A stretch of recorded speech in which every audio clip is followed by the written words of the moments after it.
YouTube, la Congo 26 télévision. Autour d'un senga la Congolais diaspora, bo aimer, bo partager, bo s'abonner massivement pour que information comme la Congolais n'y soit si katou azali, information comme il a une souci autour d'un rango ya go former, informer, payer quoi éduquer les téléspectateurs. Oh, on a rendez-vous autour d'un rango, na rendez-vous d'analyse des débats, na rendez-vous d'enquête et d'investigation. Na rendez-vous de la dénonciation, na rendez-vous d'actualité. Awa, en direct na Congo 26 télévision. Merci l'équipe technique, merci. Pembote, ma salutation. Belé na ba Congolais nyoso, oyo bazuli baku. Ya Rolanda biso en direct. La première partie ya magazine na biso tolo bela Congo toke na keba na caméra. Na keba na caméra très rapidement. La régie pesanga une photo. Ya mona boka Willy Bakonga. Willy Bakonga. Boda ko mona photo na yé, très chers téléspectateurs, tika il faut sauver gratuité. Sauvons la gratuité avec Willy Bakonga. Pas de cabale politique, privilégiant l'intérêt supérieur de la nation et d'alingaïté, dans les messages. Il y a ma communicateur, il y a union sacrée, ma communicateur, il y a union sacrée, ma communicateur. Il y a opposition, oyo. Les cas dans ma plateau à télévision pour s'attaquer dans mon amboka Willy Bakonga, grâce à une honnêteté intellectuelle qui exige aussi la reconnaissance des fautes commises. Ma communicateur, bango message, grâce à effort, il y a matérialisation, il y a gratuité, enseignement. Oyo mwana Willy Bakonga Bundaki. Dans le premier mandat, mon avocat Félix Antoine Tshisekedi, quelle que soit la durée de la nuit, le soleil apparaîtra, les lots vérité dans le stade actuel. Oyo école République démocratique du Congo d'aller confronter à l'agression à partir est. Il y a école République démocratique du Congo pour pérenniser vision chère. Il y a mon avocat Félix Antoine Tshisekedi. Oyo Tony Mwa Babundaki. Abouni me atikeli biso ba école ya l'état et comme ko futa mbongo ba para ba comme ko futa mbongo oh lelo madame Raissa oui ana ko bunda na ye mais lelo yo toyebi ke moto ya posa ke vraiment ba jalo dali mwana mboka Willy Bakonga oyo lelo to docteur tolobi comment sauver la gratuité to da ko singa na mokonza mboka Félix Antoine Tshisekedi puisque ba communicateur lelo ba salebe ya culpa bango moko ba da ko singa ba lobiso c'est la biso Willy Bakonga poto pérenniser vision et surtout esungi bana oyo makoki ezali te na ba para mais sungi bango lelo bana bazonge na nzela école Willy Bakonga to sengi na consultation esalemi na gouvernement union nationale. Mwana boka Willy Bakonga mokonza boka Félix Antoine Tshisekedi zongi sayewana na kitsa bokonte pote vision tokende na yango et dans une vision ko vanda libela na libela na école République démocratique du Congo. Message, il y a ma communicateur, il y a toute tendance confondue. Très rapidement tika tokende na actualité, décès il y a pape François, oui ça levé dans les hier lundi le 21 avril 2025, déjà après visite naïo apostolique à Salagi Awa, na République démocratique du Congo et bouleversé que c'est quoi qui communauté internationale à Kouta Rome Tikoya à Kinshasa, passage naïo est gravé et puis tikali le rôle à moment ya vérité rare, parole naïo ya communion populaire et puis ya compassion silencieuse. Tika toujours ma série ya ba message ya condoléances to bani na mwana mboka Félix Antoine Tshisekedi.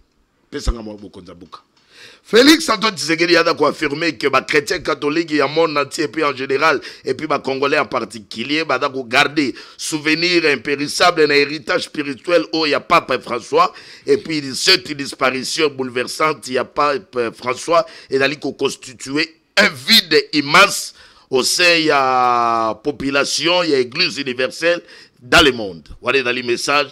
Il y a mon amour Félix Antoine Tshisekedi. Toujours, dans la série, il y a un message très cher téléspectateurs. Tokei côté à professeur Modeste Bati. Donnez-moi la photo. Il y a professeur Modeste Bati, le Kwebo, dans le président national. Il y a AFDC. Merci beaucoup à la régie. Pour le professeur Modeste Bati, le Kwebo, dans le président, il y a AFDC allié. Alors, c'est une profonde tristesse. Il y a mort. Il y a sainteté François Oyabengui et pasteur humble, infatigable et puis serviteur de la paix. Oyo a marqué époque naïe pour sa parole de la justice, amour, et puis na mosala onyo soto sala qui na foi pour la humanité. Wane dans libongo message il y a professeur Modeste Bati par rapport à la disparition, il y a pape François. Donc, quel côté à Moïse Katumbi? Moïse Katumbi, pour la disparition de Pape François, il y a le médaille qui a marqué histoire par son humilité, et puis engagement indéfectible pour la justice sociale et la paix dans le monde. Profonde compassion pour les souffrances du peuple congolais ainsi que appel ya constance oya salaki pour la paix na Congo et puis na région ezali marqué par ba conflit oyo ezali kotungisa ekolo République démocratique du Congo. Ba message ezali toujours kokota mais awa na kata plateau na biso ko permettre biso to vana na sujet phare o toke na côté ya actualité toke na makambo ya Kabila. Pesanga Kabila. Bien voilà, bon on a la carte plateau, il y a un communiqué officiel de l'autre côté. Kabila, bon mon IPP perdé.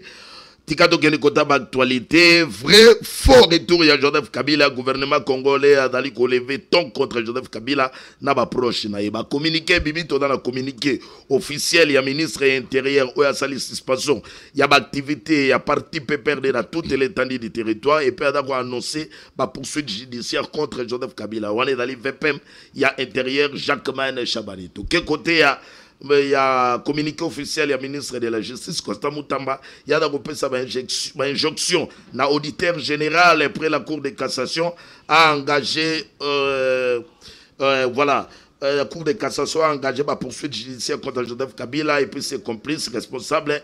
Il y a PPRD et FCC pour leur participation directe à l'agression menée par les Rwandais à travers Alliance Fleuve Congo Bar M23. Ma réaction est tellement ébélée. Côté APPRD, lobby lundi, badako rejeté ma accusation. Où est d'aller porter contre l'autorité morale d'Abango Joseph Kabila. Après suspension, il y a une activité par le ministre de l'Intérieur. Où il y a une correspondance d'Abango adresse. Le ministre de l'Intérieur, le lobby qui est PPRD. À lobby de ne pas avoir son président national à la tête des mouvements insurrectionnels. Le fait mis en charge, il y a PPRD et puis il y a le président d'Abango Joseph Kabila étant faux. Qu'on trouvait et puis n'existant que dans l'imaginaire. Donc, on va reconnaître en côté. Puis, l'avocat n'a pas perdu. Le lobby qui va estimer que décision avait permis intérieure et d'aller commettre davantage en mal cohésion nationale dans l'école République démocratique du Congo. Donc, côté, il y a ODEP. ODEP, l'observation de la défense publique. Bango pour d'abord lancer appel à dialogue direct, sincère et puis apaisé entre le président Félix Antoine Tshisekedi et notre prédécesseur Joseph Kabila Kabange. Dans un communiqué, ODEP a remarqué que le dialogue doit être placé sur le respect mutuel et puis intérêt supérieur de la nation. Très bien, merci beaucoup. Nous sommes entre-temps pour les téléspectateurs. Actualité, entre-temps, sujet Oyo. Les alliés retenus à Wanakata Plateau la Bisso et Zali Makamboya. Le vrai faux retour, il y a Joseph Kabila Kabange qui dit mieux entre les gouvernements automoni série. Il y a un communiqué officiel et puis, n'a pas perdu Oyo les lois d'Ali rejeté.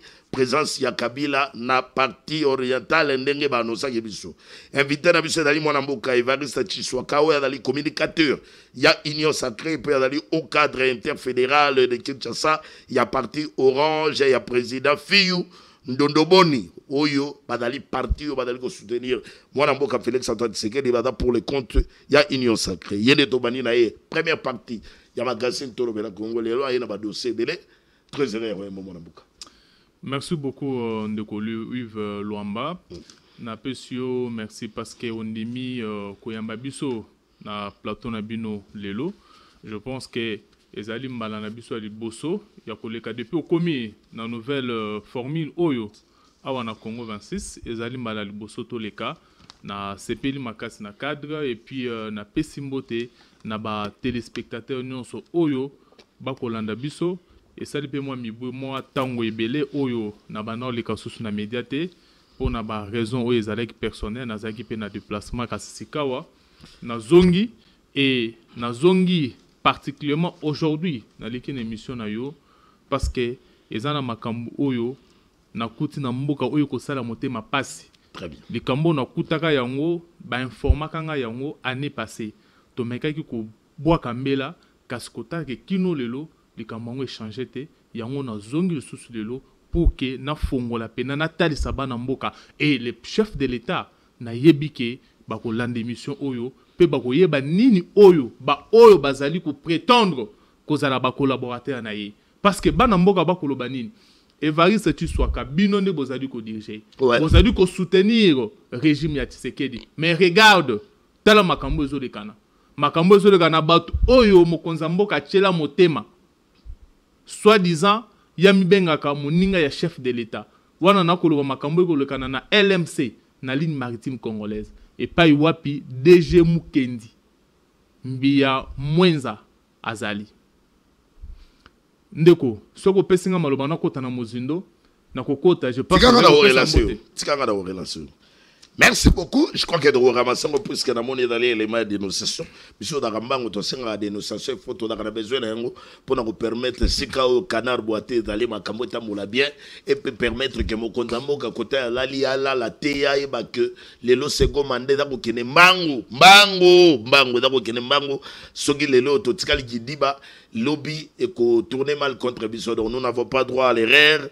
Il faut tout avancer très rapidement awa na kata plateau na biso puisque ubani na makambo ya LMC o lobby koloba ligne maritime congolais yango ezali bongo compagnie maritime d'état ya République démocratique du Congo au siège social na bango da na Gombe na immeuble LMC ami Congo awa na kata Gombe na avenue des aviateurs badana ba bureau na bango ezali na boma badana ba bureau na bango na matadi oyo badana service na bango oyo basala ka toyebi bien que makambo oyo basala ka flotte na bango na ba mer comme ma ba conteneur et tout ça makambo belé compagnie yango menda koma kuna mende na koma PCA kuna à part mende banoma pe ba mandataire asika kuna to dans la DG banoma ka na 2022 si je ne me trompe pas. Est-ce que ma compagnie en va c'est vrai, je crois que voilà pour mon photo amène mais d'accord kuna yem takoma akoma PCA kuna makamwida kotamolane ndeko yo alobada ko profiter quand même pour nous informer que la réalité zale belé puisque souci na bango dali lobby bango indexé bango bisapi ba le bomoni bino osungi Félix Antoine Tshisekedi donc c'est-à-dire que tango erreur réalité les loyo monindo ki belela dali second mandat ya mwana mboka Félix Tshisekedi o dali confronté na ba kambo dali belé ba défi dali énorme mais totali pe souffrance ba passion yo face à situation et insécurité dans les la partie est il y a que la République démocratique du Congo nous n'avons pas droit à l'erreur sikoyo toda ko banda makambo obani na ba dénonciation na yo beti après to yo vanda na ba sujet yo ya retour à Kabila so nani ada ko loba solo nani ada ko loba lokuta pesanga photo ya 2G wana ule ngomisi mende mingi voilà il peut pas mon 2G ya ligne maritime congolais 2G na bango comme on a monsieur Jean-Claude Mukendi tozwa photo na ya bomona bon tika to banana nous entre temps la régie je crois que la complicité régie ba ko sunga biso et loko nini oyo da ko reprocher bango oyo yawa na kata plateau na biso magazine to lobela Congo olingo banango comme première dénonciation na prise à parole. Ndeko Yves, merci beaucoup. Je pense que na yawa te na mutema mabe po na yini DG to na yini Lambert Mende ndenge bazali ko sala musala na LMC kasi soki nazali awa ezali pona ko dénoncer oya liboso nonu ezali népotisme na kati ya société wana mais gestion accrue na kati ya LMC ndeko na bandana genèse LMC ligne maritime congolaise eza société oyo l'état eza ya l'état société l'état sala pona makambo o etali ko affréter ba bateau et ça la transport maritime avant 2020 parce que équipe oyo et la conteneur il faut préciser bien et puis on bateau te yango eza makambo transport ba tout voilà yango eza pona ba cargaison comme ba conteneur ba marchandise ko yaka nango et depuis ba salaka yango e banda sala mingi comme ba marchandise na Anvex et yaka nango na Boma et puis na port ya Matadi. Très bien. Mais voilà la situation on a présenté avant juin 2020 avant ba nommer comité o en place na LMC comité oyo ba nommer bango na 2022 na 2022 okay, mais na kati na bango ezana bato oyo bazalaki depuis 2020 na comité oyo ezalaki na Chizainga azalaki na 2020 azalaki DG ya na ye nde Mukendi oyo azasuko DG. Très bien.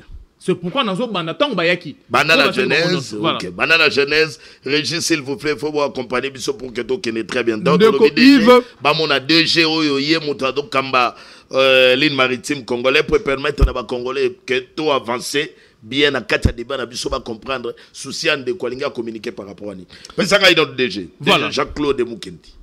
Voilà. Avant, avant il s'appelle le tout-puissant. Azaleki DGA. Na comité ya Tizaïnga. Tant balongoli Tizaïnga pour la gestion. Bango nyos ba jekaki mabe. Mais ba sanctionner Tizaïnga balongoli mais yé ba censé. Mais bango nyos ba jekaki mabe. Lui s'appelle, il est l'ami personnel du chef de l'État. Moutoro ko simbaye azalité.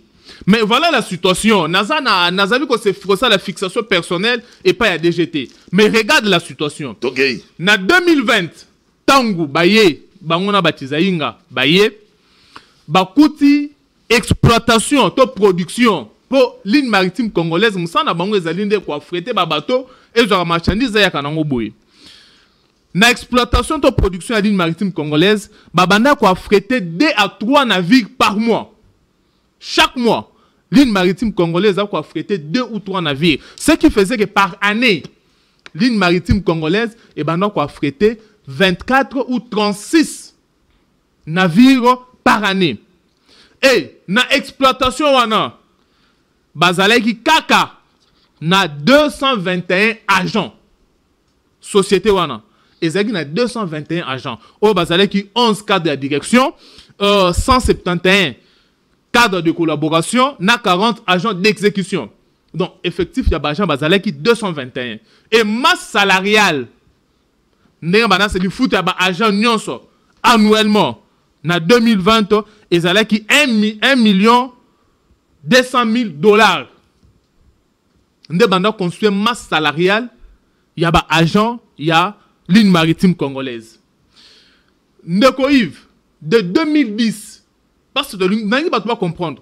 De 2010 en 2020, comité Zalakawana, ancien comité Zaki à Caroline, n'a déjà laissé. Pendant 10 ans, bah engagé qu'à 30 personnes. Pendant 10 ans, bah engagé qu'à 30 personnes. Parce que quoi engager dans la société, et ça en fonction, il y a besoin. Mais bandeko oyo, bah yé, DG Mukendi. Avec le PCA, Oyazali Lambert Mende, Baye, na 2022, Kino Lelo. Ordonnance à Bokodamo, na 2022, Banomé Bamende, Banomé Benaï. Ce qu'on a vu 2020 parce que Mukendi était là depuis 2020. Ok.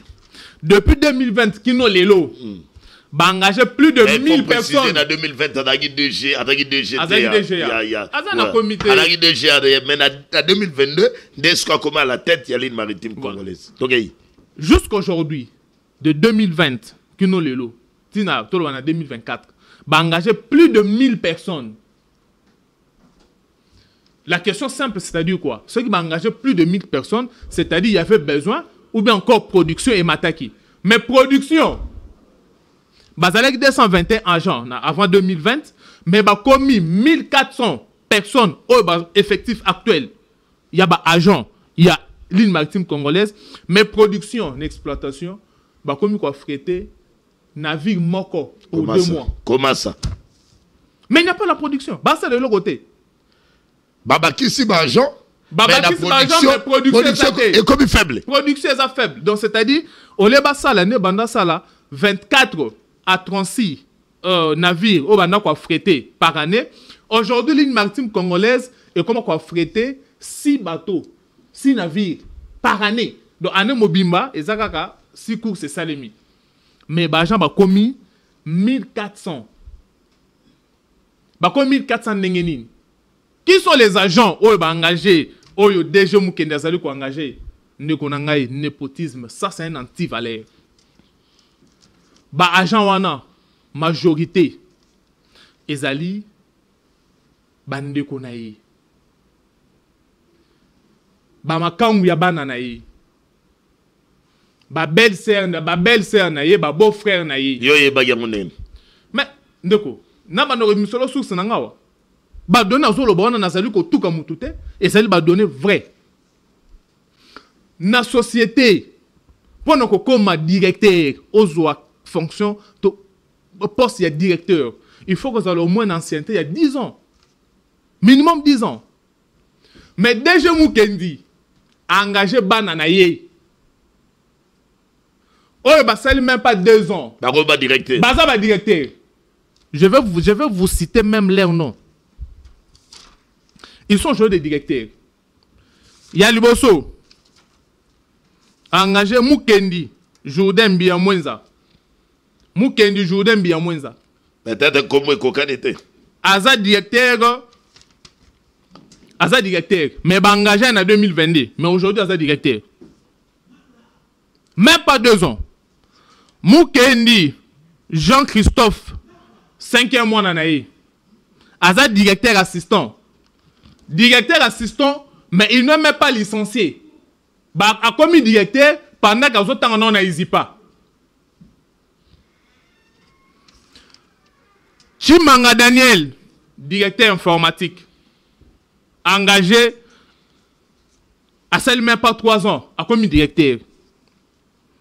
Damien Mbiamwenza, natanga bana, natanga mwana liboso.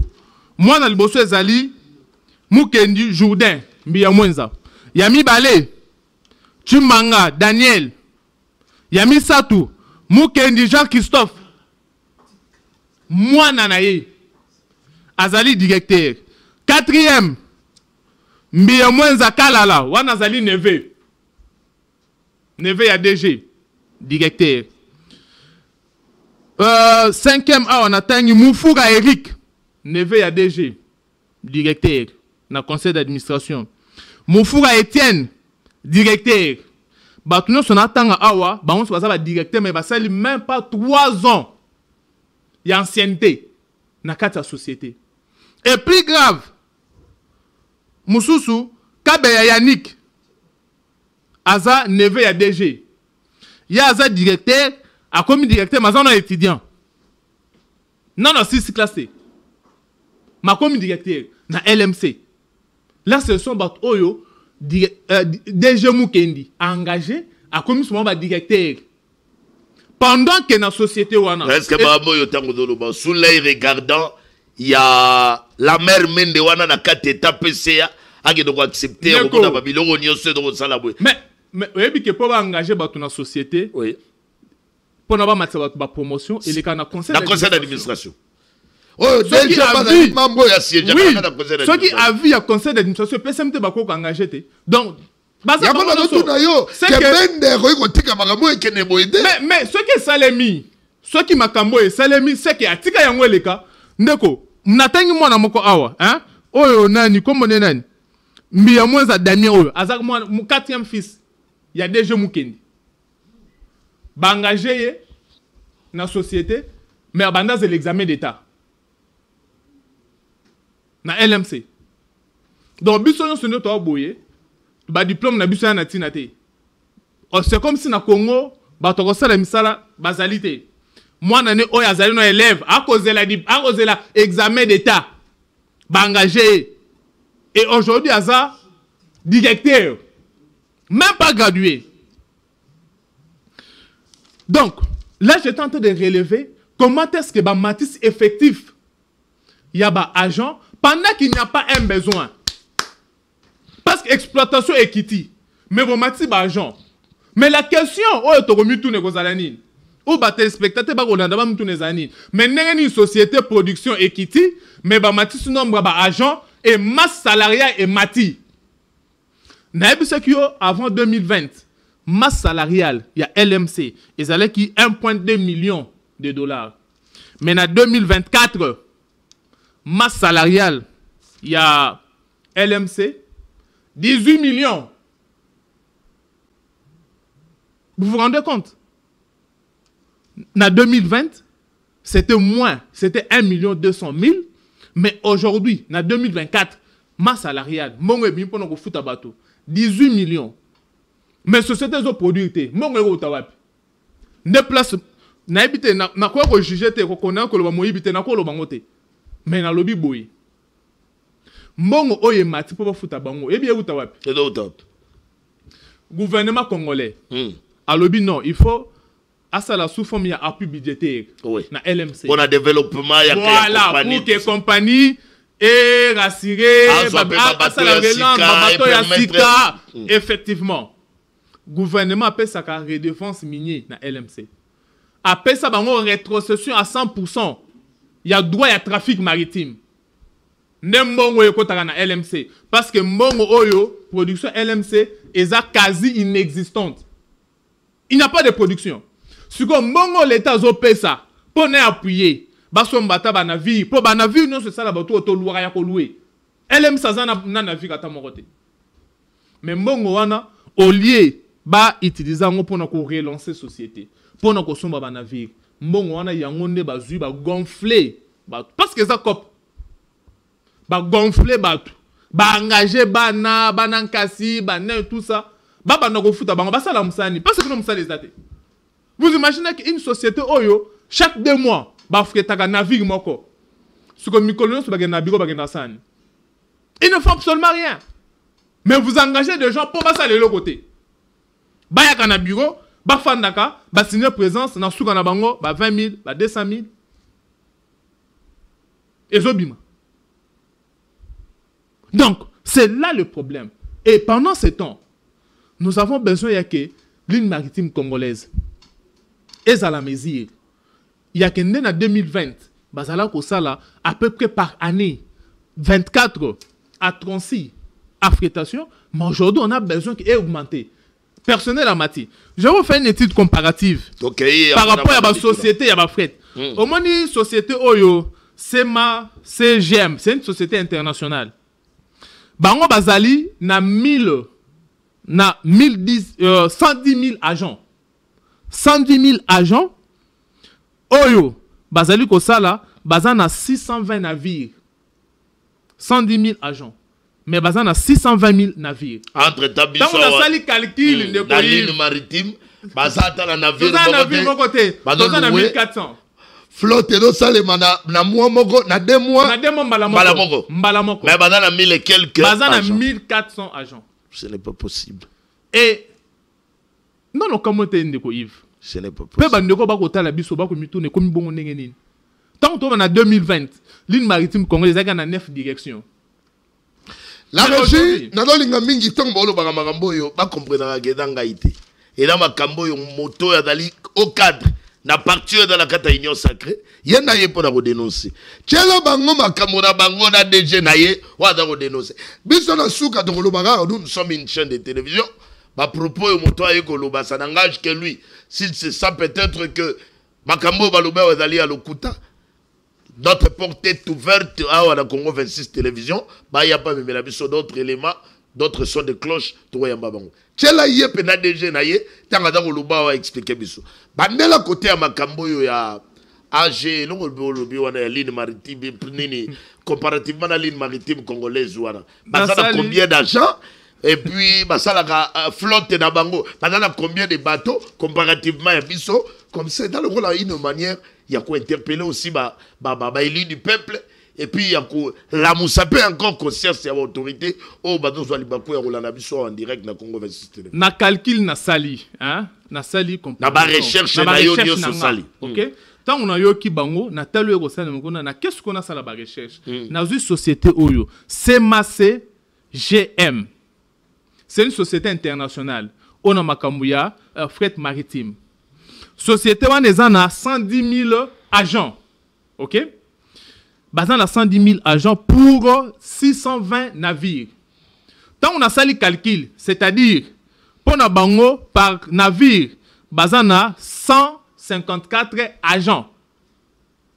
Parce que na ba norme internationale et za ba société à trafic maritime, il y a un nombre. Ba si nous recevons bazan na navire moko, bokoye kozala na 170 agents. Pour traverser aux navires sur le plan international. Mais biso, tous en navire mon côté, attends mon côté. Na navire mon côté, bateau CMA CGM, bazana 154 agents par navire. Mais biso toi en navire mon côté, toi en 1400 agents. Tous en navire mon côté, tous en 1400 agents. Basa la nini. Basa la nini. Bon maintenant, na une corrélation dans tout là je crois au bimisi ba élément surtout. Na bimisi non nyoso te. Il y a encore des éléments. OK. Alors, sur le plan économique, moi je ne veux pas dire ici nana zalu ko yiba, to nana zalu ko sala nini. Mais je vais seulement vous amener un calcul simple sur le plan économique. En 2022, on a ici nommé Lambert Mende. Et entre parenthèses, Lambert Mende, Alex déjà à cause de sous spécialité. S'il vous plaît. Lambert Mende, officiellement, Azana 72 ans. Officiellement, Azana 72 ans. Mais, chez Okitundu, Azana 79 ans. Pourquoi vérifier? Chez Okitundu, Azana 79 ans. Mais chez Okitundu, Alobake, la même dans un grand frère Naye. Aza Kulutu. Aïe, aïe, aïe, aïe. Regarde, tu as la photo de l'homme, Dangaya, madame. Garde, on a ma révélation, madame, on ça. La mère Mende, madame, on a. Tel a l'ingénieur qui me Kabolio, Chelinga Yoche. La mère Mende, ana PC Yakuna na ligne maritime congolaise. Il ne connaît pas sa révélation, alors il a besoin que. Vie âge net, elle a 72 ans. Donc, na âge où il y a pesa na mukanda. Âge abali. Alors âge abali. 72 ans. Oui. Mais na 72 ans, on a eu la sous PCAT. Wana selon Bibeko ya à cause de la sous PCAT. Et donc cadre avec les travail. Donc il y a la PCAT. À cause de la sous PCAT. Mais na âge où on a pesa biso. Chez Okitundu, Azana 79 ans. Mais chez Okitundu dans le Baké, la même naza grand frère naï. Mais la même naza na 72 ans. Donc nani ako sanani to ebité. Dans la même na ba Josano Kalungu ba âge moko. Na âge abale oyo do pesa biso to do yoka. Ezalaka parenthèse na kangi na nga yango. Très bien. Donc les Lobake, les loyaux sont lignes maritimes congolaises dans le boité, c'est-à-dire que quelque part déjà va vieux balembi. Non, mais vous savez, au moment où le but est mouton à âge au côté. moi na, c'est mon et puis ndeko Yves, ceux qui vont au ça là, tina ba 80 ans. Vous voulez que la jeunesse passe à la moussa. Na kangi parenthèse wana. Na une économie sur le plan économique. Mais Tokei sur le plan économique dans l'ancien après. Non, il faut que tu n'achètes au Kitunu à l'oba qui est la même dans un grand frère. Là mon angoté, na doyo kayo. Mais oui, ezali à l'oba yango, aza kulutu. Mais chez Kitunu so vérifier attends na Google. Au moins chez Kitunu a 79 ans. Mado benga la même 72 ans que kulutu na ngai. Baza ba tomboka moko. Peut-être pas. Baza ba to sankuru ba kola ba moko ba sakana. Et là par courtoisie peut-être. Na lobi ba kola sika moko ba sakana sika moko ba yebani ba âge. Dans le bel côté. Ok, Tokei. Sur le plan économique, chiffre d'affaires, il y a LMC, en 2022, 24 millions. Donc, bon, on a au LMC à côté de ça qui aux redevance, aux unions, et ça qui à peu près 24 millions. Masse salariale, il semblerait ça qui 9,9 millions. On en a 2022. Ce qu'on sali 24 moins 9 millions, ça fait à peu près 10 millions. Non, ça fait à peu près 14 millions. 14 millions qui est non-api. Point d'interrogation, on a habité. En 2023, chiffre d'affaires, il y a LMC. Et ça qui à peu près 32 millions. Masse salariale. Pourquoi on a produit dans bangote, ça a un bon côté de redevance, bah foutu bah toi ça la salate. Masse salariale, 16 millions. Sur aujourd'hui 32 millions, moins 16 millions, et ça à peu près 16 millions sous. Et que n'a wapi, point d'interrogation. Il faut pas expliquer aux Congolais. En 2024, exploitation de bango masse salariale, il semblerait que bakomé na 40 millions. Et masse salariale, et ça qui 18 millions. 40 moins 18, 22 millions, et que n'a wapi, tu éviter. Voilà. Bateau moko na ville moko, et ko coûter ce que tu veux. Fini na talaki, et ko coûter à peu près à 24 millions, tu cause à peine na ville.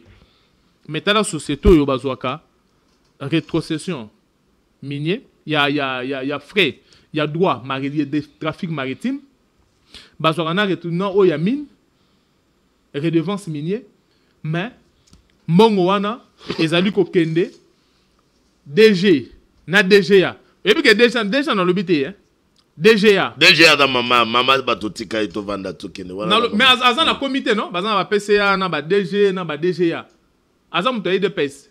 Maman naza secrétaire général adjoint en charge de finances. Gisèle Mbouantiem. Secrétaire général adjoint en charge de finances. Et là, le ticket, secrétaire général adjoint en charge de finances. Il y a IDPS. Si vous avez finance, il y a LMCD qui est c'est que l'IDPS c'est à somme. Pour un secrétaire général adjoint en charge des finances. Très bien. Bon, yo kanga ici parce que faut na moi question d'actualité par rapport à sujet automegela yo et puis to yamba pendeko ndeko fayulu et SID on peut tozana na kata plateau na biso. En résumé, na ba congolais nyonso bana kolanda na ba autorité bazwili bakoya kolanda yo en direct na Congo 26 télévision les loyo on a expliqué biso que plus de 1000 agents oyo ba komi na compagnie ya ligne maritime congolaise. Or, l'État d'Agochami solo, par rapport à plan et à relance. Il y a relance. Il y a ligne maritime congolaise. Donc, les lois yotolo bake, mbongo yonso badako pesa bango pour la relance de 2023-2027. DG, na conseil d'administration, parce que yango les loyo, et comme yango le rôle bilanga ndunda, badako panza kolia ndenge balingi. Développement moko badako envisager ça dans quatre entreprises ligne maritime. Mais ndeko Yves, tu comprends nango ndenge nini? Société exploitation nango equity, production exatée, quasi inexistante. Suko besoin engager batou. C'est quoi les besoins réels? Pas besoin ça la musalate, besoin engager batou c'est base de quoi? Et puis batou nango beaucoup engager. Kaka ba nabino? Kaka ba neveu? Kaka ba cousin? Ba beau-frère? Non, ça c'est inadmissible. C'est pourquoi j'appelle ici au chef de l'État. Parce qu'apparemment, le coup là, DG Mukendi... chef de l'État. Comme ça, tu lances le message pour qu'il y ait une conclusion. Voilà. Que le chef de l'État puisse intervenir lui-même dans la situation il y a ligne maritime congolaise. Pourquoi il doit intervenir lui-même? Parce que le DG Mukendi semble le tout-puissant. Attendons, on nous donne d'abord DG Mukendi. On nous donne DG Mukendi en complicité avec la régie très rapidement. Au PCB Ndeko, après sa message parce qu'il y a des dénonciations. Au Kaboli, on va dans la télévision, la régie, et permettre que ces messages, et comme la Congolais, et comme la autorité, et comme la conseil CNS, et comme la partout, IGF. Alingeta yoka et comme elle a partout ici que Kokene et permettre parce que dans souci autour d'un ngoyo il y a contrôle citoyen dit ce que ça te donne la besoin du kola lisu makambo kene liboso et allez c'est déco makambo na koloba etali famille politique na biso eza union sacrée nous devons vendre positivement image ya mboka na biso ezalité pendant que chef d'état zali ko bunda benga chef de l'état loba chef de l'état papa. Nous avons besoin, il y a qu'un LMC, qui est la transparence. Comité Zawan et Zalou Comité, à mon avis, il faut que l'on la mango nyoso. Comme on a appelé ça, mango nyoso, balongo. Vous pouvez imaginer, mon Konzamboka, année passée, en avril, au niveau de voyage qu'on a Japon. Dans la délégation, il fallait qu'il paye. DG, la ligne maritime congolaise Azala. Mais voyage, on a annulé 4 jours avant Bokende. Mais, DG, il y a ligne maritime à Kenda. Voyage, oh, il fallait que Mokonzamboka. Mokonzamboka va annuler voyage 4 jours avant. Tant qu'on va annuler déjà, ça peut être Kishasa Awa. Mais il y a un voyageur à Kenda. Donc, Mokonzamboka Kenda, mais il y a Kenda. Nous sommes pas dilapidés. Ça l'a résumé, si quoi, il y a sur le bio, dans 2-3 minutes, et puis on a avancé. En résumé, Nazalou Kolobaboué, ce qui se passe dans la ligne maritime congolaise, c'est inadmissible. Par rapport, il y a un népotisme. On ne peut pas admettre que dans la société à l'État, vous allez engager, kaka bana nabino, ba comme ba directeur, bana nyos pas comme ba directeur. Vous allez engager ba neveu, ba cousin, vous allez engager ba beau-frère, vous allez engager ba ba famille nabino kaka. C'est inadmissible. Et l'exploitation aujourd'hui, mbongo oyo l'État zali ko pesa pour nous relancer ligne maritime congolaise. Hervé Aïkoufa. Mais ligne maritime existe parce que les gens travaillent pour que ligne maritime congolaise et continue d'exister. Et l'argent que l'État met à la disposition de la ligne maritime congolaise est aider réellement dans la relance. Mais aujourd'hui, nous voyons comment est-ce que Mongane est géré. Vous engagez Batou dans la ligne maritime congolaise pendant que les gens ont agent à la ligne maritime congolaise, ils ont besoin de retraite, ils ont patienté. Ça, c'est inadmissible. On ne gère pas l'argent de l'État. Le quoi ici, j'interpelle. Parce que tant qu'on interpelle, pour moi, c'est déjà deux passés. Il faut que le chef de l'État lui-même, parce que Moukende dit qu'il est l'ami, il semblerait qu'il est l'ami du chef de l'État, que le chef de l'État puisse intervenir pour régulariser cette situation au niveau de la ligne maritime congolaise. Tant que tout le monde awa, bazali ko programmer vendredi oyo kaka tozali bosoir, ceux qui vendent ça jeudi, bazali sous une réunion conseil d'administration pour nommer un nouveau directeur. Mais besoin nommer bango ba direction et ko sala musala nini. Que le chef de l'État intervient pour que même réunion baluko sala vendredi batinda que la présidence soit représentée, IGF a la représenter pour toyer ba nini réellement bazali ko sala parce que en nombre de gens de directeurs oh basali même pas 2 ans, même pas 3 ans d'ancienneté. Beaucoup nommé directeur, ba dossier administratif na bango eza wapi. Merci mon amboka. On a informé biso que on a plateau na biso nengo leki oyo salué d'acharnement te. Oyaki ko pesa ba dénonciation na ba source ba information, on a na ba information vraie et vérifiable. Ndeko. Tant ba rolandanga. Naza na posa ba bing sangate. Ceux qui makamonga na lobby, eza lukuta. La justice existe. Ceux qui ba moni ke ba ke na justice te. Ndengo ya minga. Baya na plateau. Soy ba tuni biso moto aleka ki wana dans la qualité nini? Aye po ya koloba bakambu ya ligne maritime congolaise. Moi je ne suis pas le représentant de la ligne maritime congolaise, mais nazali congolais. Je suis congolais. Oyo mbongo oyo l'état pesa na ligne maritime congolaise. Ezali biso bana mboka to bénéficier nango mboka bénéficier nango. Et du fait que nazali ko mona ke musale ko sale mokuna malamu te, c'est mes intérêts. O ezali touché. Parce que ce sont les intérêts de la République. On a défendre Boutoumoui. Merci. Commentaire exact. On veut signer sur la question pour se protéger. C'est ça qu'Aouya ou Aote Basalagi. Bon, qui me tourne à la retournaille. Et engagé na ba propos naï. Na ligne maritime congolaise. Oh, Batangi Kombo y a 2 G. Mais c'est Jean-Claude Moukedi. Batangi Kombo y a la mère Mende. Kapesa Ajabale. Y a un commissaire Kuna PCA.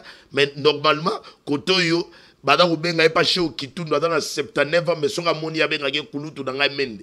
Or Mende Kuna na Ajabale 72 ans. Et puis mina Mounoronaï. Gaï na Tikali Golobelo Rumokote. Ma propos est engagé comme invité. Awana Touni. Soki. Ba élément est touché bino. Plateau na biso à te disposer en pour nabino. Boya pour boya couper sa biso. Ba élément au tout dans un traitant tout dans continuer recherche na biso. Na cadre ya contrôle citoyen li sur le colo li sous. Na ba élément de quoi pesa wa. Palobi Jean-Claude Mukendi. Ana ko boma ligne maritime congolaise. Ana ko sunga mokonza bokate.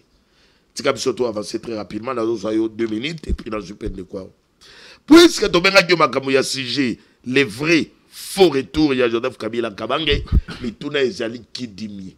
Ora masiango malamu mwana mbuka. Qui dit bien par rapport à cette annonce? Est-ce que dans le gouvernement, il faut te croire dans les médias ou ma information, les médias ou information, on a conditionnel. Alors on n'arrive pas à comprendre. Entre fantôme, en Kabila, à ta photo dans le monde. Mais tu as ma communiqué officiel du gouvernement. Ma camongue dans Kobangisa pour la Kolobayango, tout dans Kotala, tout dans Koyebate. Mais c'est là quand même qu'il faut interdire Bissote de mettre ça l'analyse. Parce que les Congolais vont dans l'analyse. Yo, tous d'abord état que Congolais. Kabila, la statut d'état que sénateur à vie. Image, tout le monde y a un pété. Bas sanction, tout le monde. Bas service, il y a un bon qui a renseignement. Bas ali, on a pas pour la couper sa information à solo. Toyo Kanani, qui dit mieux par rapport à cette affaire, il y a faux, vrai retour à Kabila. Oh, merci beaucoup, Ndeko Yves. Je pense que dans vrai ou faux retour, il y a Joseph Kabila, c'est Kabila lui-même le problème. Je vais vous dire, c'est Kabila le problème. Kabila, le problème pourquoi? Parce que pendant que les gens se tourmentent, vrai ou faux, il est où pour parler? Personne ne l'a chassé. C'est lui le problème. Alors, ce qui a le problème, il est en train de créer le problème autour de lui. Il n'est pas un mythe. Il sera mis à découvert. Mais par rapport, il y a Kozalane Nagoma. Je pense qu'il n'y a pas eu une source officielle où il communique qui n'a Kozala Kabila Nagoma. Mais nous avons vu acolyte naï. Comme ça, la annonce. Il y a le bac à par la partie orientale. Est-ce que Régis, pouvez-vous nous aider avec la photo de Kabila? Tant qu'on est le bain, on a un peu important. Nous avons vu Kabila, oui, voilà. Acolyte naï. Comme ça, la annonce que Kabila serait à Goma. Mais là où place on a une confirmation que Kabila est réellement à Goma et ça tant on a moni ministre intérieur a dû communiquer pour nous suspendre l'activité il y a PPRD. J'ai compris réellement Kabila était à Goma parce que le ministère de l'Intérieur koki ko s'est basé na rimerte ou bien na tweet. Il y a Kingani, il y a Barbara Nzimbi, il y a Wembi, il y a Banen. Non. On se basé en athée. Service et intelligence. Et ça lui qu'on travaille. Mais où sont les faits maintenant? Parce que PPRD d'habiter sur la Nadi Ferdinand, caméra, les gars, même sur Top Congo. Et puis, dans l'année même communiqué dans Bango, lobby ne bada qu'on y est, lobby pona Bango. Kabila tirali ko nyata makolo na gomate. Même akaba Kigali wana kitaki nyeso da lukuta. Bada ko condamné Bango kaka sur base ya ba Rimer, il y a ma information de la rue dans le circuler. Ndeko, oyebi tant mokonza mboka. Asala ki déclaration à lobby AFC yananga ezali Kabila. Ba te belé ba douta ki yango. Mais tant que la situation a évolué, aujourd'hui beaucoup des esprits commencent à comprendre que Kabila est pour quelque chose dans le Cambouya AFC. Mais tant que mokonza mboka loba ki yango est-ce que Hollanda répond à Kabila? Comment ça la boye? Hollanda répond à Kabila. Mais à Senga va preuve. Kabila Lobaki. S'il vous plaît. Kabila Lobaki. Son qui moi n'amboka Félix Antoine Tshisekedi, président de la République. Arbaneli yango encore batu na iba preuve. C'est ce que j'ai dit. Oui. Tant que Lobaki yango biso nyonso ba te belé biso parce que nga on maka yango. Nga nako tcha nako douter na mokonda information bi na mokonda ya mokonza mboka te. Et aujourd'hui, je ne peux pas douter il y a qui communiqué officiel, il y a ministère intérieur baloba pono koloba ke Kabila zaki na Goma ngana douter yango. Evariste Tshisekedi. Moi j'ai quelle information? Et d'aller appartenance na yo au sein de l'Union sacrée, yango na ko étouffer parce que laissez-moi te dire que les lots vous faites les droits mon amboka. Mais j'ai dit éclairer l'opinion hein ba congolais ba Holanda yo mon amboka. Donc vous le coudade parce que les lots nos partis politiques nous sommes contraints de réfléchir na sens bango ba ko téléguider biso. Ndeko. En droit c'est le fait qui précède le droit. Oui. Et aujourd'hui, ce n'est pas devant vous qu'on va amener ces faits. Ok? Le fait, on va les amener devant les tribunaux. Donc, si aujourd'hui, Kabila serait devant un tribunal, on va lui présenter le fait. Mais soyez rassurés que le ministère de l'Intérieur, Mokonza Mboka, avec l'information, nous sommes on s'est trompé. Comment dire comme l'acharnement? Parce que les lois, ils vont dans les grands. Ce qui m'a présenté, ils sont fait que voilà, Kabila Kotage Kuna, il y a qui opinion, il y a qui sont derrière le gouvernement, d'une manière générale, sans doute, il y a le bac oui, de Yogaga Bokonzambo Kaluba que Kabila, et puis Bakamango Yango et la Gizibiso par rapport à ma fait. Pourquoi Bariko Bomba m'a fait, tandis que dans les Kamoyambo, qui a intérêt général, Biso nous donnant au Luka, Toye Bandokinan. Oyebi, Balobakelo Komoko, na sagesse bantou. Ndoki bakanga ye awate. Ndoki bakanga ke awate. Ndoki bakanga ke awa. Et le pièce y a puzzle et ça lui que c'est classé. Na définitif, il y aura une image qui va apparaître. Et l'opinion publique, l'opinion nationale et internationale, et vous allez la convaincre parce qu'il n'y aura plus de doute. Parce qu'aujourd'hui, Kabila a salué que le commissaire un peu mythe. Donc, tantôt à celle bois, mais qui boit, celle bois, à son bon mais boy baki souka nango. Quand toute le pièce y a peur que vous allez reclasser, on va montrer l'image. Vous voyez les lions, vous voyez les coachs. L'image est là. Evariste Tshisekedi. Il n'y aura plus de doute. Evariste Tshisekedi. Aidez-moi avec la photo de Kabila. Donc, crois que dans ce cas, on Kabila, on a communiqué officiel au gouvernement frappé. Soki Kabila na une hypothèse qu'a quitté dans Goma. Soit quel objectif il y a paix. Pourquoi biso toyebe attention te soki na apprendre que na zui yango na hypothèse ka kitaki na Goma soki ya kenaki pour les raisons ya paix asali pe aucune déclaration.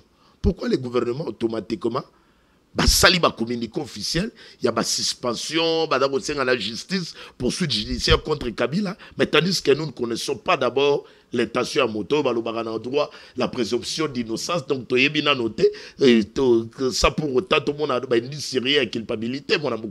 Pourquoi ba zelagi na noté to yo kata Kabila ngwa loba, pour te comprendre que intention na ye, peut-être akendaki pour akota na kaya bananga, to akendaki pour alukapi. Ndeko Yves, tomona kaba nganga nzambe ya Senko na ya ECC bakei Goma kokutana na nanga na baninga na ye, c'était connu. Et si dans l'optique où Kabila a keneki Goma pour la paix, pourquoi cela est fait à la secret à salon en coucou? Mais il est libre. Mais j'ai dit Kabila est libre comme tout Congolais. Il y a cause à la partout. Il y a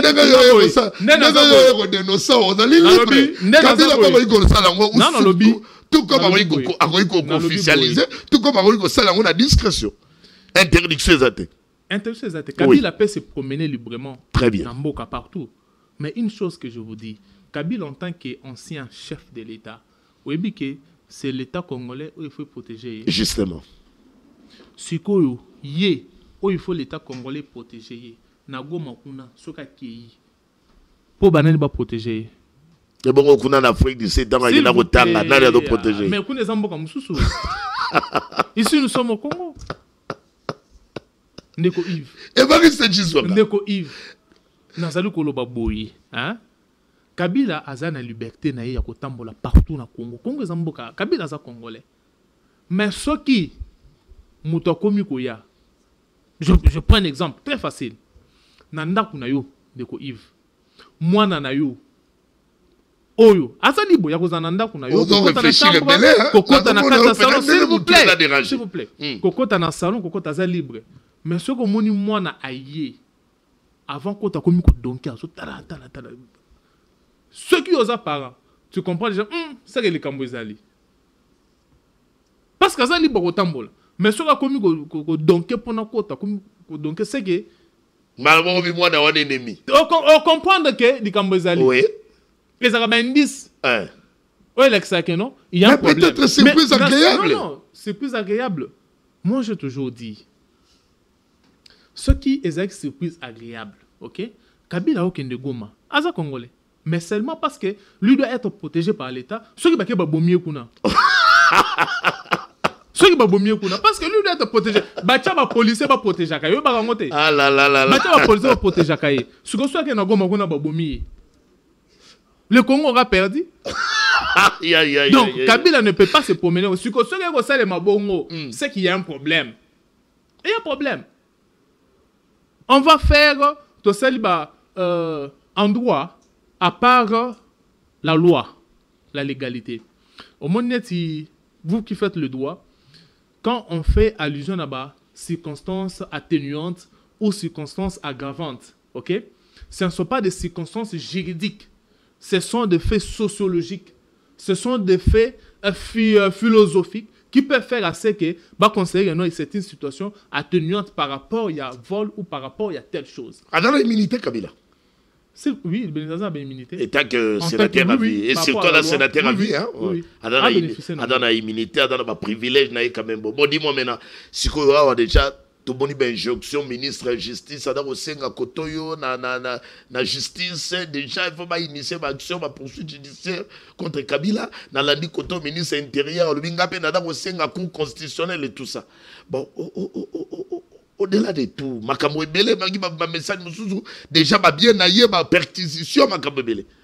Est-ce que les loyo na privilège naie tant que sénateur à vie ba sort wana nyoso tango iko subir ngo étant et surtout tout le monde n'a pas dit sérieux culpabilité to annonce wana kaka déjà c'est tout à fait normal les loyo malgré il est revêtu n'a pas privilège na union surtout il y a déjà qu'on initié action judiciaire contre lui. Ndeko Yves, moi je soutiens ici les communiqués. Il y a ministre de l'Intérieur, ok? Parce que c'est une mesure conservatrice par rapport au cadre de prévenir le mal, ok? Parce qu'au vu des éléments bazanango, il y a beaucoup d'indices de culpabilité, ok? Par rapport à fait au bazali qu'on reprochait na ancien président Joseph Kabila. Mais par rapport il y a saisie et autres, oyo mutamba ministre de la Justice azali ko senga na ko lobete tozali batu ya mibeko. Et sengelité tokende na précipitation pour na to édicter ba décision de la justice na kati ya ba cabinet to na kati ya bandako. Ça c'est très important. Très bien. Les décisions de la justice c'est sengeli ezala édicter na niveau ya ba cour et tribunaux et non na kati ya ndako to bandu ko ba décision de la justice to ko senga exécution nango. Là c'est aller à l'encontre du droit. Le droit doit être respecté. Merci beaucoup, mon amboka. Évariste Chiswaka, ouadali communicateur Union Sacrée au cadre interfédéral, il y a Kinshasa, il y a parti Orange, il y a président Fiyo Ndondoboni, il y a un invité, très rapidement, il y a un deuxième invité, mais côté de l'actualité, autre chapitre, côté du gouvernement, entre-temps, il y a la régie, il photo, il y a madame, honorable Eden Lumbu, pesa photo Eden Lumbu, honorable Eden Lumbu, oyo todali ko awa na kata plateau na biso ya magazine tolo bela Congo, todali ko pesa effectuer mandat Eden Lumbu na nomination na ye na administration provinciale. Oyo a arrêté à gouverneur Daniel Bomba Luba qui a nommé un nouveau dirigeant à la tête. Il y a plusieurs structures de la ville-province de Kinshasa à travers ma série. Il y a arrêté signé le 18 avril 2025. Et parmi ma structure, on a tout dans la ARGPEC, où est allé ma publicité, tout dans la DGMP. Où est allé ma marché, tout dans la Rimokin, où est allé ma immobilier, tout dans la Fonac, où est allé ma assainissement, tout dans la Regedec, où est allé ma déchets, tout dans la RFCK, où est allé ma Fourrière, tout dans la Reskin, où est allé ma Estapia, tout dans la Raskin, où est allé ma assainissement, ainsi de suite. Mais madame Eden Lumbu, yé adali DGA, kuna na Raskin, où est allé ma assainissement, honorable Eden Lumbu adali Eli Yamakala Eli provincial. C'est dans ce sens que magazine Tolo Bela Congo tout peut se fructuer mandat kende liboso mosala kitoko makambo ya senisema oyo bato tant longtemps ba critiquer Daniel Bumba Lubaki Kinshasa bosoto salité Kinshasa moyen ko tcha le koledate Kinshasa komi kolumba solo basunga biso cette fois-ci makambo kende bien Eden Lumbu assainissement to mona makambo tambola d'ailleurs il me fils Mukoko yebe kuna une nomination ah fructuer mandat fils Mukoko basunga Kinshasa basunga Bumba to mona Kinshasa et revêtir encore une nouvelle robe comme appelle Kitoko et ça la bien parce que les loyo Bumba te Bumba makambo kende mabe Bumba makambo kende mabe. Et que ta fou pour très agréable dans moi quelques minutes au total. Merci mon amboka. Merci pour l'invitation. Parce que na plateau prestigieux nayo oyo et la toute première fois que nous invité nga. Après si le monde na ba Congolais de partout, oye biso le moment où que nous tous en a day, te auto pedre Papa François, auto tika biso na mukolo ya lobby et yango biso nyoso ba chrétien, to na kolelaye. Mais n'amo qui message d'abino à la Moukate à Martin Fayolo notamment. Non, c'est que aux en actualité, le président élit déjà. Il y a des personnes d'information à tout à l'heure. Il y a la Rolobaki. Donc, biso toujours nous compatir ensemble. Na il y a Pape François. Parce que oui, Pape François message n'est clé oyo ayaki na ngotango que non akitaki na Congo et oyo alobaki que non il faut que nous vivre na unité, to vivre ensemble. Oyo wakinzembo même que non oyo to yembela ki pap tango komaki message sous clé oyo papa pazaki mutumoko oyo azalaki na proche ya babola proche ya ba migrant oyo africain oyo bazako kufa na ba mai pona kotambola akokatisa na okende na ba pays mususu papa sous alobaki asingaki que no retirer vos mains surtout na RDC na ba pays africains otika ba pays wana ba développer na appui na bango moko na intelligence bango moko mais malheureusement na biso moko pe tozana ba dirigeant oyo ba lingite ki mboka na biso est développé bazo talela intérêt na bango moko personnel nana lingite Kabila do Félix maintenant ndeko nanga oyebi situation to traverser nango na kati ya Congo to dévaler fasté et ça problème ya maponomi ya 2018 oh là là parce que situation lelo yo do ndeko nanga lelo komi Kabila koti na Goma Kabila koti te yo do sambiso avant ko tonga kwa malamu il faut que nos fondations ya malamu ezala oyebi bien histoire à Congo depuis 60 lelo réellement président oba voté qui légitimement oyo que non article 5 de la constitution souveraineté ya peuple eza président élu Martin Fayulu avec 62,%. Yango lelo au moins non la Senko ndeko Chilombo à l'époque tango na 2011 la Senko nanga il fallait to yokanan mais nanga lelo ça peut contraire nanga s'il vous plaît nanga tikali koloba teke Félix azwa quitté yena ke kopesa pouvoir et pas Félix atikali koloba mongote atikoloba nini atikali koloba te que Félix azwa na ba communiquer na ye moko aloba kinini yazali adana ba raison na yo ada kopesa makambo na ye tiki ya koma rebelle et bon failli comme rebelle te ponani non mais c'est parce que au moni grandeur à la personne oyo que non alingi Congo et que évoluer oyo nga moko na benga ke Salomon ozana sagesse lelo ndeko nanga eloko que no to soutenir lelo eza que no processus ya Kinshasa Kabila aya na Goma ou pas Kabila lelo il fallait que no otali que no grandeur ya mutu lokola le président Eli Martin Fayulu c'est pas désigner n'importe qui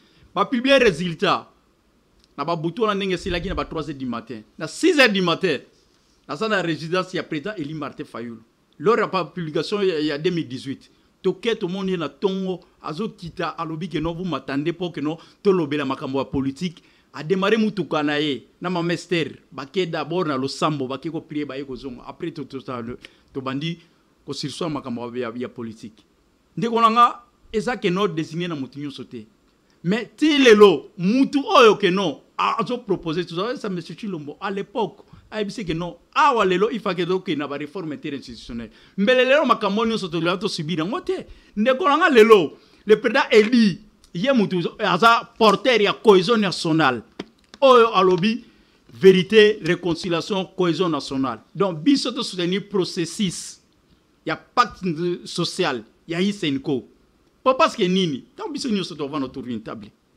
to kolobani to koloba vérité et linge sale c'est lave en famille maponami ngamutu na gana maponami pourquoi les lobos que nous ça arrangement à l'africaine les deux personnes les lobos bundela nini pas parce que bango baloba ikeno les lobos Kabila za malamu les lobos na boy de gauche à droite tout le monde qui kabuya basala ki ba déclaration mais les lobos bazo bundela siko nini nanga yo muto publier qui Félix oloba ikeno Félix biso to que c'est ça qui cour constitutionnel ba c'est kabiso que no boya na ba preuve mais ba preuve biso to me ba seni muto me ba preuve. On avait des procès verbaux au cour constitutionnel. On a déposé. C'est à eux maintenant de nous montrer. Tant qu'il y a un comptage dans la cour constitutionnelle. Mais néanmoins, parce que les gens qui plan dans les boutiques, mais les lots, dans l'oba qui à l'époque, dans l'oba qui est les lots. Bazawana, Bazolia, Bazo c'est ensemble.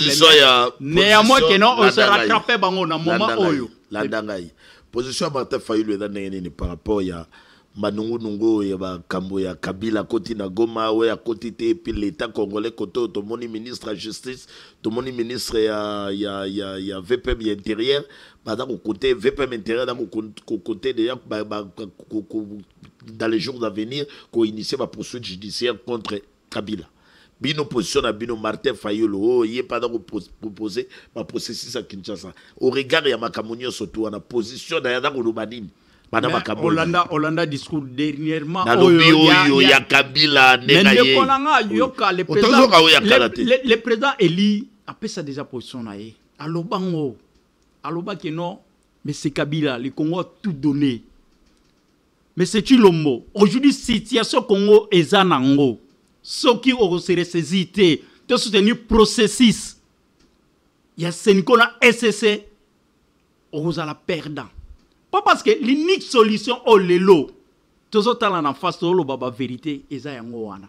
Oyo goluka keno mboka na biso ezo droit donc bino bobo état de droit Kabila bada koloba kako na kiti na Goma balingi ba initier ba action judiciaire pona ye bino boda koloba te to banovanda to senga na pardon ndeko nanga eloko moko bakanga bato mais pourquoi pas bakanga bato mais il y a eu beaucoup de massacres bino bolingi to limbisa nanga na processus ta bino ya ndeko nanga ngala zo yebisa yo koloba nini pardon vérité réconciliation voilà bongo donc to senga na pardon nanga cohésion nationale bakanga ndeko nanga o salama en Afrique du Sud oyebi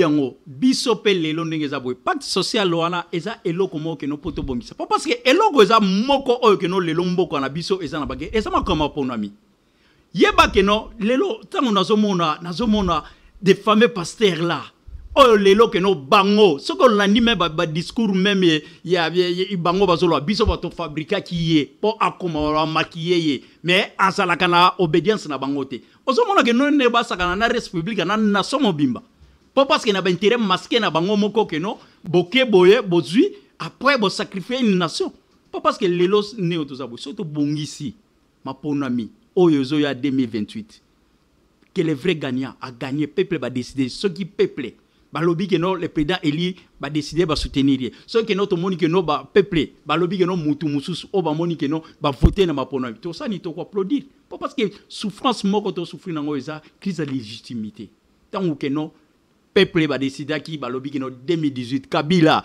nyonso ya mabe o salibiso onyoko libiso to moni pasi nzala ba maye ezate courant malamu ezate transport ya pasi banzela ezate mais va décider ba lobby no to voter pour un changement mais malheureusement yo lelo comme ko que non na comme regretter erreur na salaki mais ce qui o lelo que no to yo que non porte-parole no azaloba ke no ozo parole ogoloba eloko liboso soko goloba na sengi na yo banana ko senga d'abord pardon loba ba vérité na élection ya 2018 après te pardonner yo mais soki te et vous ala gâcher eloko wana ke no otambola na fardo ba Congolais Kabila sala na seni pour la vérité ndeko na ganza ki élection mais c'est Kabila c'est le gouvernement mais maintenant tant comme à la tête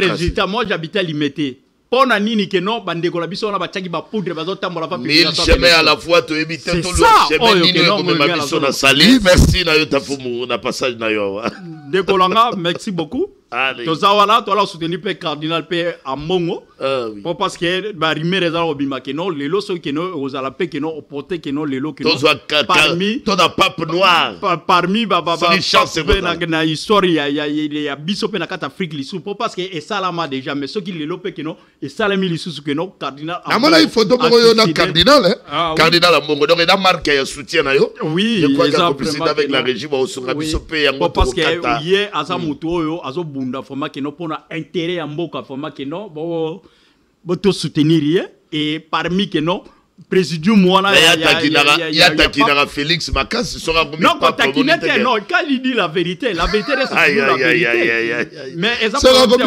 mais dans la terrible non et ça que non volonté pas parmi les 9 cardinaux wana oyo ba chez ko tour ya pape yepe azali ben akati allez pesaka Fayulu Martin Madidi dans la besoin ça la déclaration na yo puisque bundaka pesaka Martin Fayulu puisque bundaka pona makambo ya kolobela makambo ya processus à Kinshasa oyo tenaka lelo yo olobe dans les voies ya sortie ya crise o tozana yango dalingi pe lelo yo omeka koloba moyemo par rapport ya makambo yo ya vrai faux retour ya Kabila qui a Goma non mais il y a comme melete na makambo ya makambo ya retour ya non mais pas le président Eli yoko diminer écoute oh là là makambo Kabila le président Eli ndenga sa boy c'est le porteur ya cohésion nationale na tant que non en tant que leader charismatique et le président Eli réellement Eli à RDC asali nini abengi batu nyonso boya to vanda na senko et monsieur Sili solo la pas parce que mboka la biso ekende et monsieur Sili merci bon suite des programmes sur Congo 26 télévision toko dani lobi avec un nouveau numéro merci bye bye totonio botoni